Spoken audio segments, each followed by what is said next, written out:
Good evening, everyone. Good evening. It's Thursday, August 8th, 2019. Yes, today I actually said it was August 8th, 2018, so 8/8/18.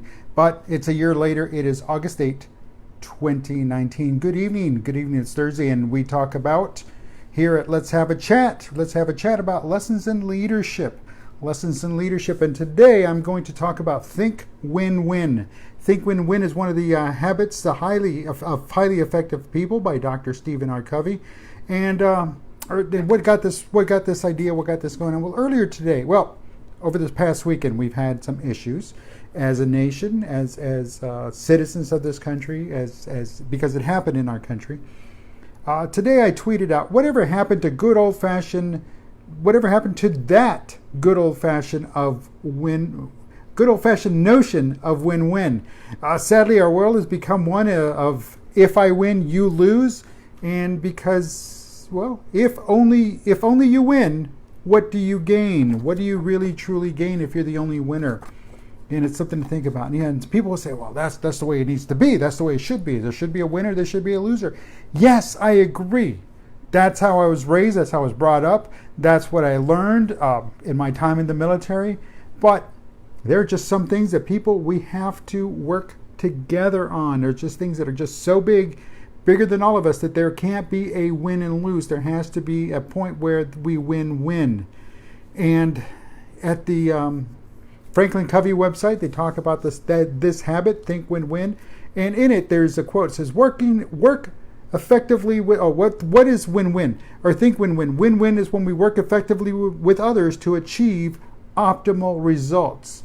And in a quote by Dr. Stephen R. Covey, in the long run, if it isn't a win for both of us, we both lose. That's why win-win is the only real alternative in interdependent realities. And that's it. Folks, immediately after the situation in El Paso and then in Dayton, Ohio the next day or the next evening, immediately both sides of the political aisle started separating themselves, and they started going to the outer edges of it. And it's like, no, we don't need more gun control. Yes, we do need more gun control. Back and forth, and where I stand on it is my opinion. But nobody's stopping to say, hey, okay, what can we do to work together to resolve this? And quickly, then people start saying, well, it's a mental health issue. It is. It truly is. Because most people never served in the military, only get a skewed view of what weapons do. Why? Because of motion pictures. And motion pictures are there for one thing, to entertain. And, they're there for two things. They are there to entertain the general public, who in turn will go again for the next motion picture. And what does that mean? That means that's the second thing. They make money with that. So the more gruesome, more horrific the motion picture is, the more money it's going to make. It's not about being reality or being true to the storyline. Yeah, there's some motion pictures that have been out there that are true to the reality, but for the most part, it doesn't work that way. The Rambo movies, it doesn't work that way. What was that other one? The Driver movies, same thing. It doesn't work that way. James Bond does not work that way, folks. I'm here to tell you, James Bond does not work that way in real life. So, again, it gets skewed, and that's typically the majority of the population's view on weapons. So, and then if you're in the military, you have another view on weapons. That yes, you get trained, you get disciplined, you understand what's going on, you know what it takes and what's going to happen when you squeeze that trigger. Where others just start, and that's all they think there is to it. It's far beyond that. So again, it starts getting divisive, and in anything. So that leads to, at the workplace, it starts getting divisive, and divisions get drawn, lines get drawn. In the church, lines get drawn. In politics, like I said, lines get drawn. And then, of course, at home, lines get drawn. And they get drawn because of, sometimes it's just politics in home. You're not supposed to talk about that, but hey, where else should you talk about that? And in the workplace, and so on and so on. Now, it's not just politics, it's religion, it's medicine, it's everything. Pretty much anything is open game now. And it starts dividing people, and people start getting offended, and people start getting their feelings hurt. And the next thing you know, it's pulling people apart. But people stop to think that, hey, wait a minute.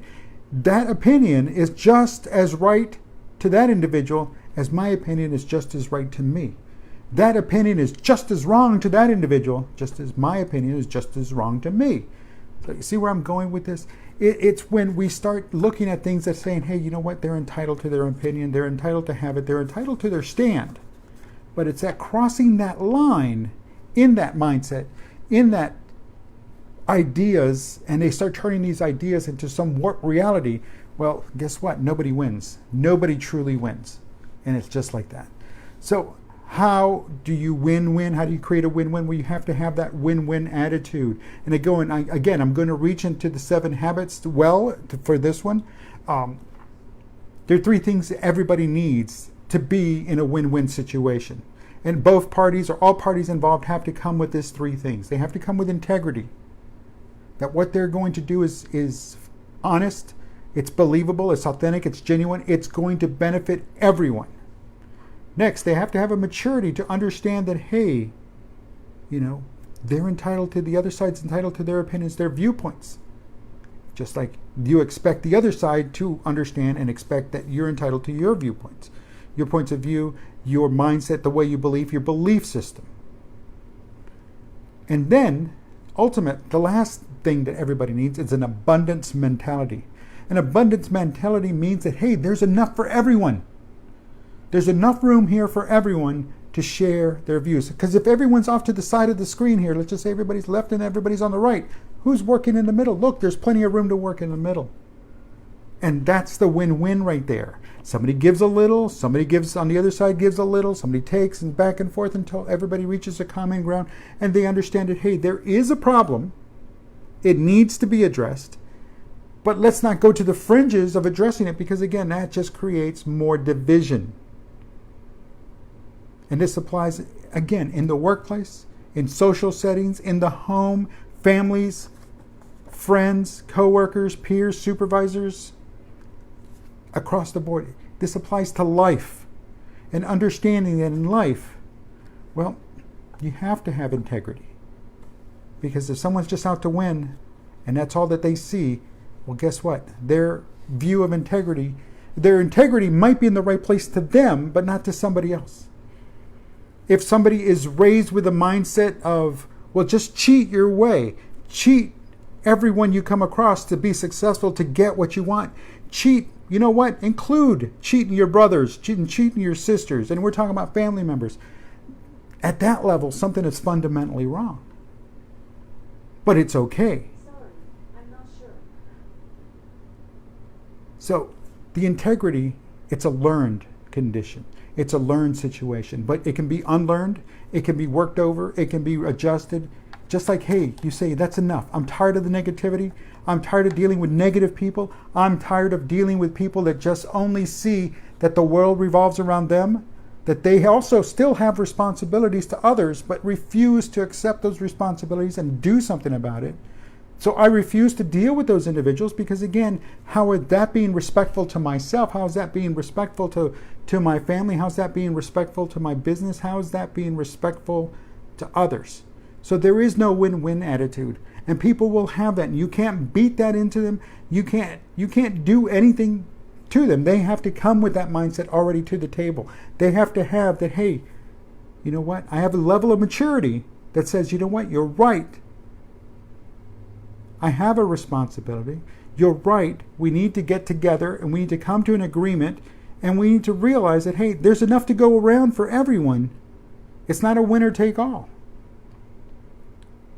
So let's work on that mindset. Let's work on that attitude. Let's work on getting past the negative and start seeing that, hey, there is good in people no matter what's going on. So what if it doesn't, how do you say it? Well, so it doesn't matter if they stop appeasing you, if they stop licking your boots, if they stop, and I'm saying that because there are people out there that will do that just to keep you happy. Then again, you're probably doing it to somebody else just to keep them happy too. And that's how you feel on the inside. Well, folks, it's time to stop that, because that's not a win-win. If all you're doing, your existence, is just to keep somebody else happy, keep somebody else from blowing up, keep somebody else from, well, saying something bad about you or to you, well, guess what? It's already being done. If you're having to resort to that level, in hopes that they're being nice to you. Well, guess what? You already know that that's not happening. So there's that mindset.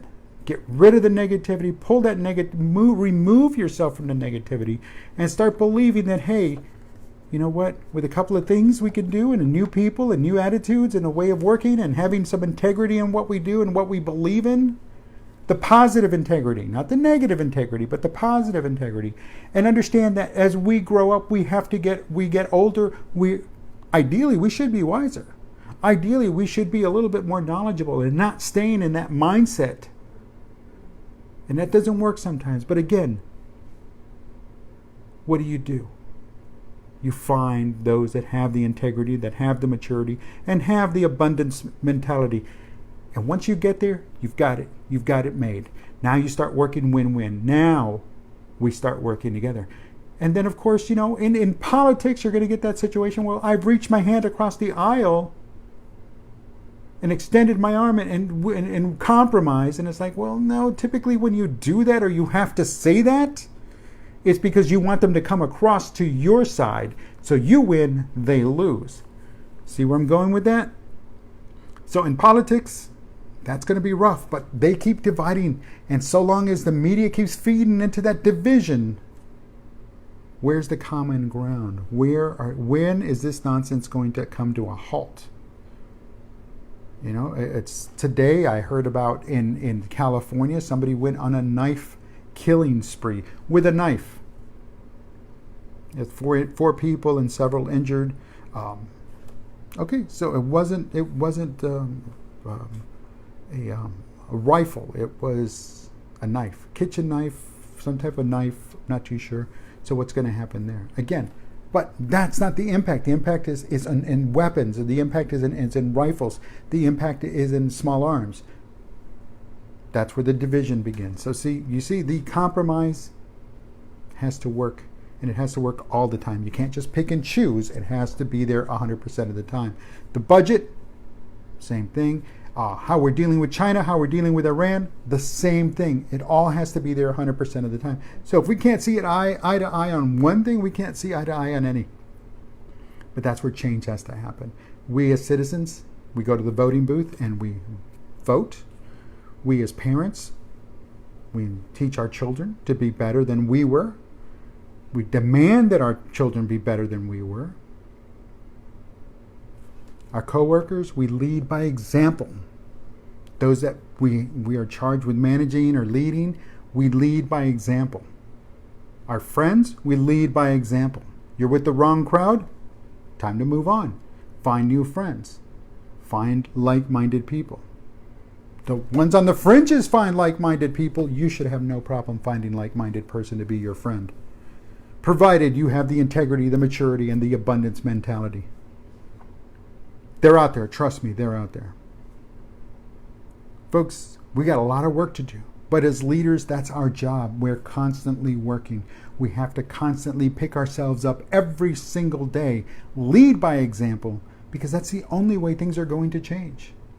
So we get out there and we meet our coworkers, we meet with our family, we meet with our friends, and we show them that, hey, things can change only if we want to, and we can make it happen. And it is that simple. That's that. So folks, thanks for joining me today. It is Thursday, August 8, 2019. Leadership, lessons in leadership on this Thursday evening. Have a great evening. Have a great Friday. I'll talk to you tomorrow afternoon. Until then, have a good one. Take care.